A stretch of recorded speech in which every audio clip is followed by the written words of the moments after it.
Hey everyone, hope everyone's having a happy Saturday. As much happiness as one can have in the United States in the circumstances that it is currently in.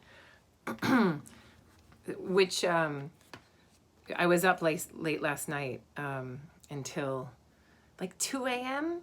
reading, sorry, there, fixed it, sort of. Reading Twitter, looking at videos, watching riots, looking at what happens when there is little safety net, a whole lot of distrust in government, and a whole lot of conspiracy theories, and people taking situations into their own hands out of desperation, out of rage, out of hate. It was hard to go to sleep, and I know many of you probably feel the same way. Because you don't quite know what to do. And I'm reminded of my parents telling me what it was like to to be young adults in the late 60s, and to watch things on TV and to see fire hoses and German shepherds sent out into crowds protesting and what that was like. Things are more complicated now, though, when you see videos of people trying to stir things up by smashing windows on purpose to get people into trouble. And I posted on my page, my private page, but it seems there's a lot of stuff that's very much like 2011 in Mubarak's Egypt, in which there were concerted attempts to make protesters look bad. And so that seems to be happening too. A lot of arrests made on that score. So these are things that I'm thinking of, right? And I think of a book by a guy by the name of James Scott, a sociologist who wrote a wonderful book called Weapons of the Weak. I don't have it with me because I cannot find it. If one of my graduate students is watching right now, maybe you have it because I can't find it. Maybe Amber, you have it. I can't find it. But let me know if you have my Weapons of the Week. I marked it up so I would with my pencil, as I do. So I'd rather not have to, get a new copy, which I have done because me. But this book by James Scott, Weapons of the Weak, which is a sociological economic study in Malaysia during a time period of crisis as people moved from one kind of farming to another kind of farming, and thus one kind of labor to a different kind of labor. And the rich got richer and the poor got poorer, and more land was taken from people, more sharecropping happened.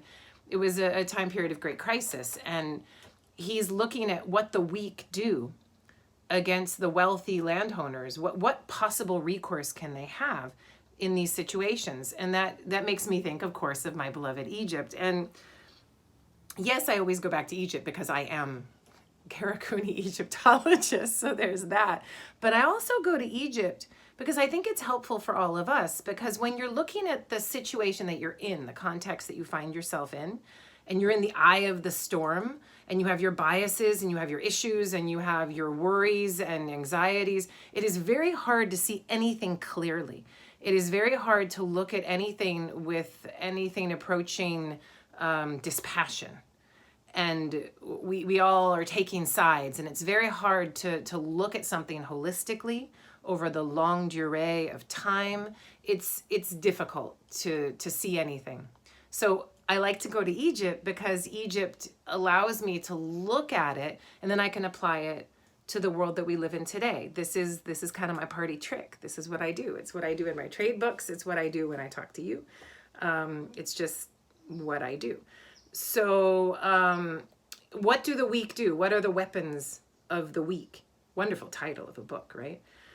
So let me work my way through that. I thought of some things, wrote a couple things down. You guys can add if you like. I think the easiest way, when things are going well, when there's centrality, when there's prosperity, when there's enough to go around, the economy is booming, everybody's happy.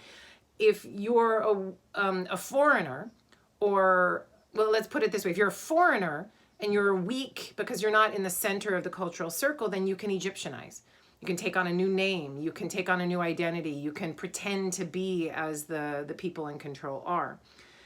If you are not a foreigner, but a peasant or somebody who's poorer, you can emulate. You can try to have the funerary systems or other rituals that the rich have, and you can try to emulate what they do. So try to copy and try to be like them. These two things can go together, and when there's social mobility, then you can get a kingship like Ramses II's, a guy who's almost certainly the progeny of a bunch of Canaanite mercenary dudes who came in to Egypt some generations before that and found a way to Egyptianize, do it better than the other guys, and use the social mobility of the military to really make a fortune and emulate those rich Egyptians at the center of the wheel of power, and then move on from there. So that's if things are going well.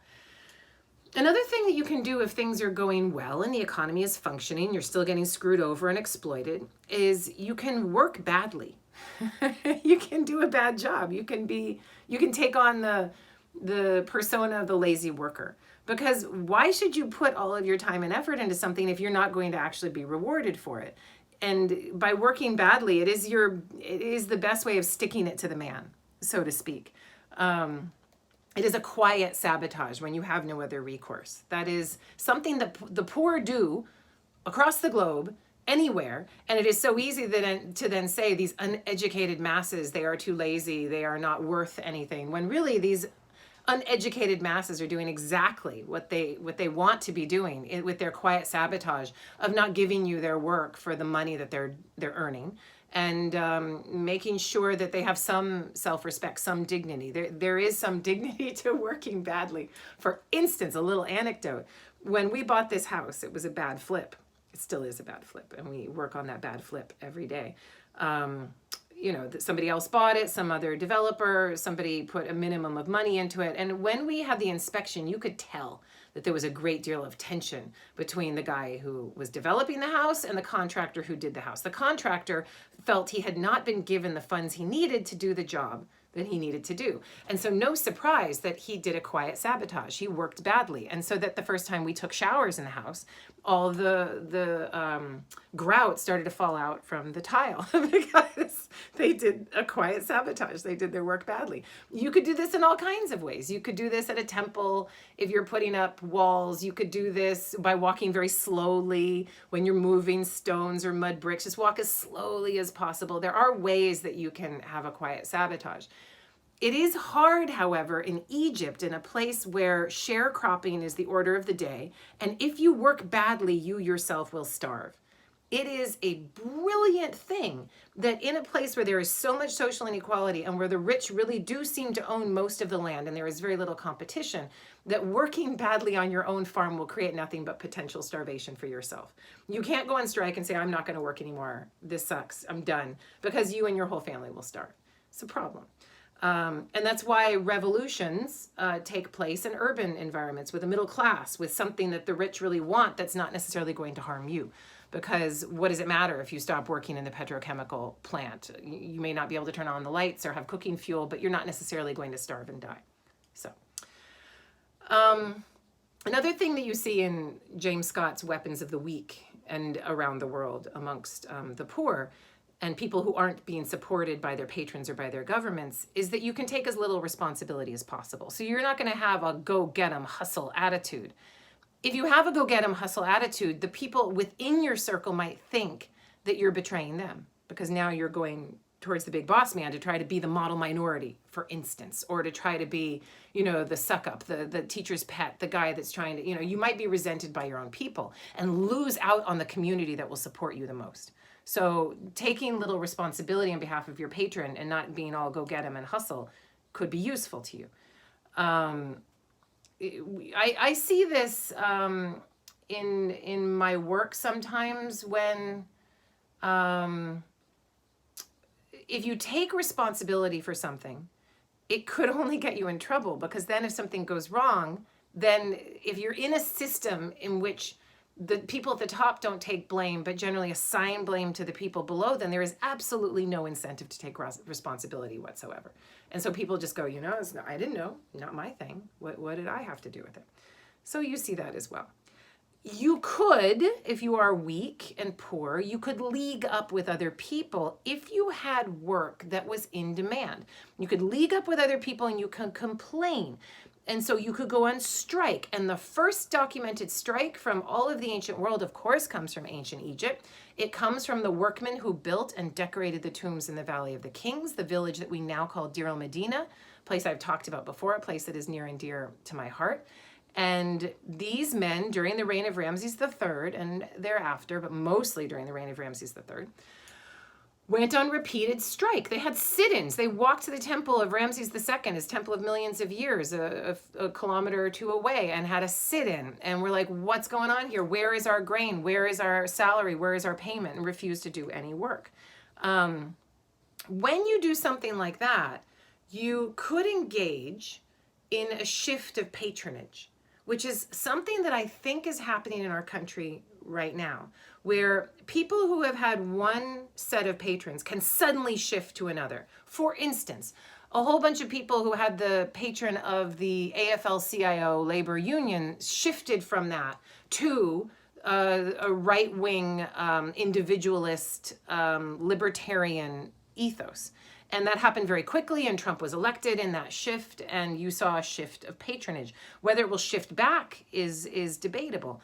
In Egypt, you see it at the end of the Bronze Age quite clearly, when you see a shift from the king, the crown, the palace, what we would call the White House, what they call Pharaoh, the palace, and his lieutenant, the vizier. You shift from that because it is non-functional, it's not paying, it's not doing what it's supposed to be doing, to something that is functional. And at the end of the Bronze Age, in Thebes at least, you shift towards the high priesthood of Amun. And so you move from one patron to another. You move from the vizier and the crown to the high priesthood of Amun and the temple. And breakups are messy. They involve bad blood, they involve betrayal, they involve people saying, how could you do this to me? They involve strikes, yes, but also things more violent. They involve shouting, they involve murders, they involve riots and all kinds of other things. And I think it sounds really elegant to say, oh, it's a patronage shift, doesn't it? And yet it is something much more messy and much more human than that. And I think coming along with this, and we are seeing this in our media, is a distrust of the patron that you had, and the rise of rumor, innuendo, gossip, and conspiracy theories. The assignment of false allegations or an idea of why somebody is doing something or not, different agendas are being tossed about. People are talking, and there is now agency amongst a competitive whole. Whereas before, when the system was working, the patron would say, this is what I need. People at the bottom are getting paid are like, yes, sir, and we understand, and there's balance between the two. When things fall apart, one party's not paying and not keeping up with their social contract, the people who are not being supported are then going to have great distrust against that patron, vis-a-vis that patron. Create conspiracy theories, create all kinds of issues. Now, in the system that I'm talking about at the Bronze Age collapse, it can get extraordinarily complicated, where you've got the Deir el-Medina workmen breaking up with the vizier patron and moving towards the high priesthood. But you also have mayors that are rising up against the state as well. Mayors who used to do what the vizier said and now are like their own agents and are going into the Western necropolis on their own and taking stuff out of those necropolis hills on their own and acting as their own agents. You have what's called the king's son of Cush, which is essentially the dude that's in charge of the Nubian region, all of the gold, all of the mining, all of the army that's down there. He's acting as his own free agent. So you have all these different free agents in competition against one another for scarcer resources. In the situation I think we're seeing now, I mean, you can't get more complicated, right? You've got the state at the top, the White House. You've got the legislature. Those two things do not jive. Not working together. Not that we should expect it, but when you start to see state government disagreeing with the police force, disagreeing with community activists, disagreeing, and then there's different community activists. There's community activists that are hard on the right, community activists that are hard on the left, and then you've got the mass of the community activists that are the poor people in the middle who are usually people of color who are being disenfranchised systematically in this country. Then you have a tripartite scrum of competition amongst those just protesting. Just that. So if you look at the protests, this is not some unified late 60s, we all want to see white supremacy go away. This is libertarian white, libertarian white supremacy on the right, libertarian white libertarian on the left, and then people of color, when there were people of color on either side, I have to assume, maybe. And then people of color in the middle who are the disenfranchised who are trying to get along in the world. And then you have the police force, which is also a working class thing, right? Ex-soldiers, people who are trying to keep the rule of law and who are engaged in that, they're taking their own sides. Some are moving far to the right, some are moving far to the left. What you are seeing is the messiness of a patronage shift in the midst of scarcity and governmental collapse, in my humble opinion. Now, you might be like, scarcity, why should there be scarcity? Well, the scarcity is twofold. Of course, there's the COVID-19 scarcity, right? Because the government was artificially, or by nature and design with a virus, shut down so that people couldn't have restaurants, you couldn't have service industry, all of that stuff was shut down, and we all know what that has done to our economy.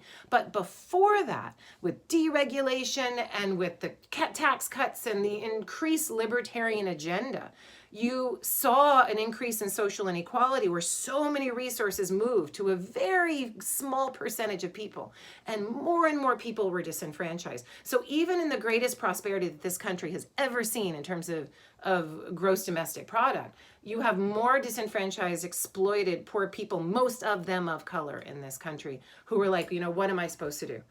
And so you see the social contract being absolutely broken. And this is something that I saw Trevor Noah talking about on TV, on his own social media not long ago.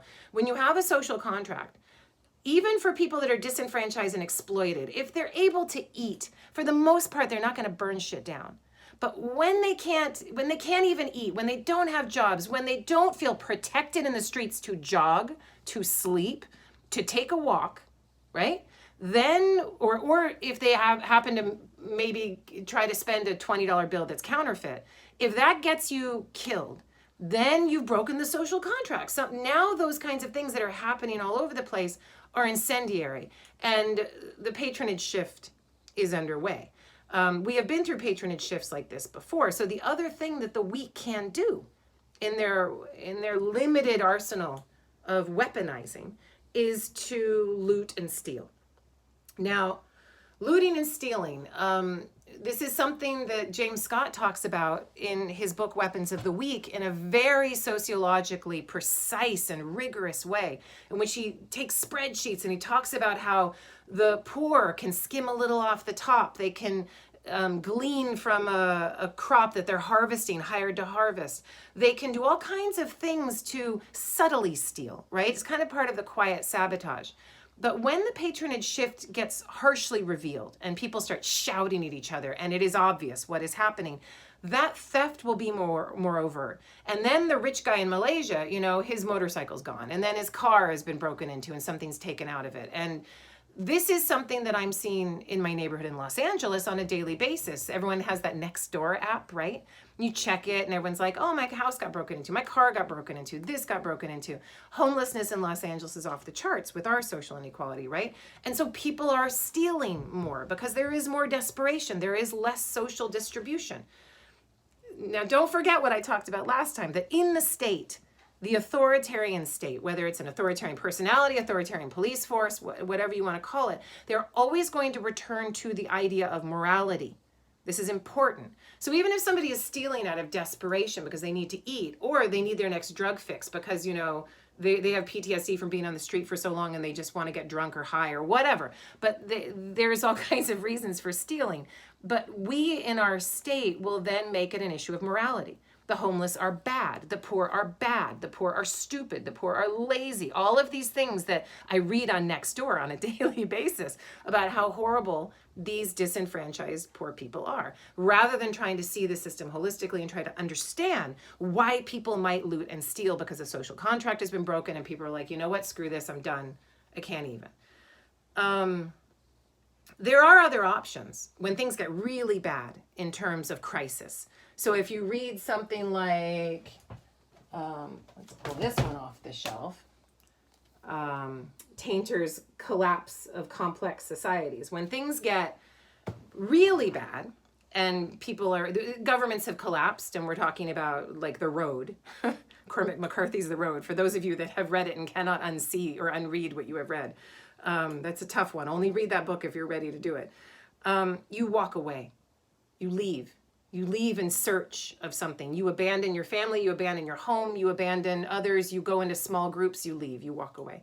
In ancient Egypt, in the Bronze Age collapse, in the time period that I study, the late Ramessid period, there is a spike in grain inflation. Grain goes off the charts in terms of expense. And people are getting paid in metal, not in grain. They're like, what am I supposed to do with this metal? I can't eat this. And why would there be grain inflation? There could be drought, right? But also there could be a patronage shift, so that people who were sharecropping on a farm for some rich dude who's not giving them what they want, or they can't feed themselves, it's just not tenable anymore, they just get up and walk away. And fields are not harvested, or fields are not sown. Things are not happening the way they need to be happening. So there's a spike in grain inflation in the late Ramessid period. It must have been worse in the Delta than it was in Upper Egypt, where you see the patronage shifting rather than just exploding. In the north, in Ramessid Egypt, you actually see the elites practically disappearing. People that used to have these awesome tombs and awesome coffins have the crappiest coffins with like fake hieroglyphs on them. They've just kind of been decimated. The elites don't exist anymore. So that's what we're talking about for Egypt. So getting up and walking away is an option.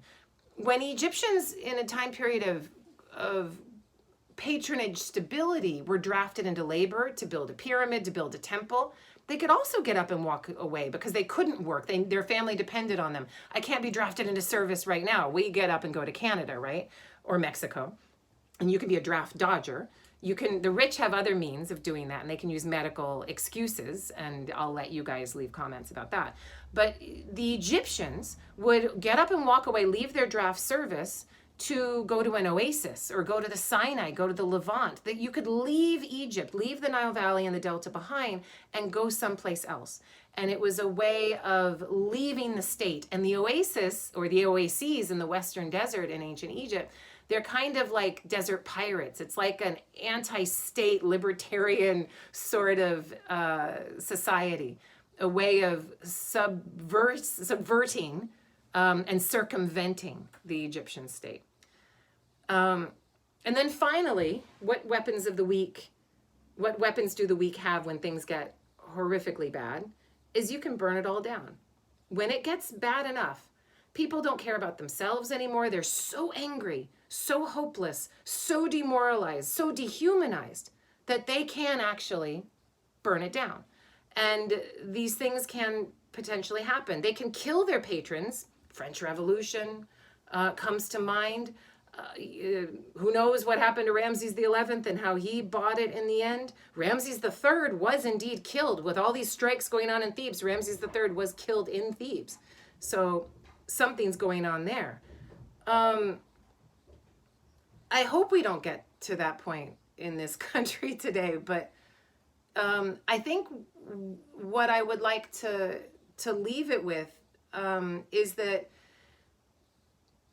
if you burn it all down, well, let me put it this way. Let me make it a more hopeful note. That people only burn it all down when they've really lost it, when it's really bad. And I think that given the economic foundations, the social foundations of this country, based on chattel slavery, plantations, exploitation of workers, and a wealthy few, in the guise of individualism and the totemic flag and all of these things. It's amazing that we don't see more of this, in my opinion. it's amazing what it takes to push people to the edge so that they just finally lose it. It is also just as amazing to me to see how many people in society want to tamp it down so quickly in favor of the rule of law, and how much this supports authoritarianism, and how much authoritarianism can win through these things, so that the short term of what we are going through right now could be a tightening of the screws, a clamping down on the system, saying, see, you need the rule of law. You need the firm hand. You need daddy looking after you. You can't do it on your own. And so you impose these things on certain societies, certain people of color, certain elements. The wall is built and everything is locked down even more. And so that's my note for today, that can we find a way to not burn it down, such that we can have some clear heads, identify whose agendas are what, identify which conspiracies are where, and try to see a way forward to push against the increased authoritarianism and towards more communal listening, truth and reconciliation commissions, less homelessness, more enfranchisement, more distribution of goods, and less manufactured scarcity that we ourselves have created through the system that we have. Because I can tell you from studying the Bronze Age collapse what would happen otherwise, and that is that it gets blown up. It gets blown up in favor of a patronage shift that is extraordinarily messy. All of the systems that used to function to feed people, to give people jobs, fall apart. And people have to shift from one way of work to another way of work, from one patron to another. There are insurrections, there is warfare. That warfare gets quite hot and quite messy. And warlords roam, and a warlord will win, and that will be your new patron. And you will bow down in front of that new patron, and you will find a new authoritarianism than you found before. That's the human norm. So let's see what we can do out of this.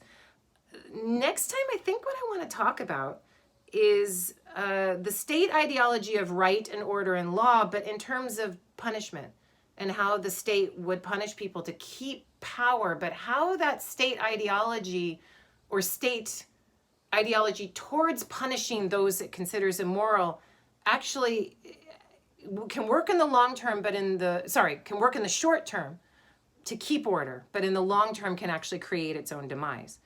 So let's see what the state does in this complicated situation we find ourselves in now, because you can see governors and mayors and police chiefs saying, whoa, let's just calm it. Let's try to be calm. Let's not put too many people in jail. What can we do? Let's talk about this. Because the harder that fist is when it comes to crashing down, the more people are liable to burn everything up. This is my Egyptological perspective. So let's see what you guys have to say. It's not an easy time to be American, but I think a lot of the historians and the people who think about these things and look at the world around them know that this has been coming for some time. And when you have this pandemic creating so much more scarcity on top of the scarcity that already existed, there's not a lot that could have come out of this. Let's see it as a time to expose what our system is and try to build something that's better, and something that works for more rather than for fewer. So I see the comments are hot. I saw the word Marx. Don't forget, when people talk about Marxism and socialism, they're just using, and they talk about it in that negative way, like how dare you think that way, and call you a snowflake libtard or whatever. That is just an ideological, moral defense for authoritarianism. So when socialism is represented as the ultimate evil, that is very much in favor of the authoritarian state. And on that note, thanks you guys for listening. Hang in there. Don't stay up until 2 a.m. reading your Twitter and looking at videos. It's not good for the soul, though I suppose it helps for the thought process for me to work things out in my mind. When you get freaked out about the world around you, read some history. That can be helpful to see things more clearly. and look to those around you and reach out and see what you can do to put yourselves, this is the most important thing, try to put yourselves into the shoes of somebody else so that you can see if you are an entitled person, your entitlement. You already know if you're a person of color what it means that you have to ask the entitled person for their permission. Please don't hurt me or call the cops. That you already have to do because that's your survival. But if you are an entitled person, then please use that to try to figure out how a non-entitled person might go about their day to survive. And if you can do that, I think that we can all try to get through this in a calmer, more reasonable, less hot manner. So take care. Again, I'm just a simple Egyptologist. So I'm signing off and talk soon.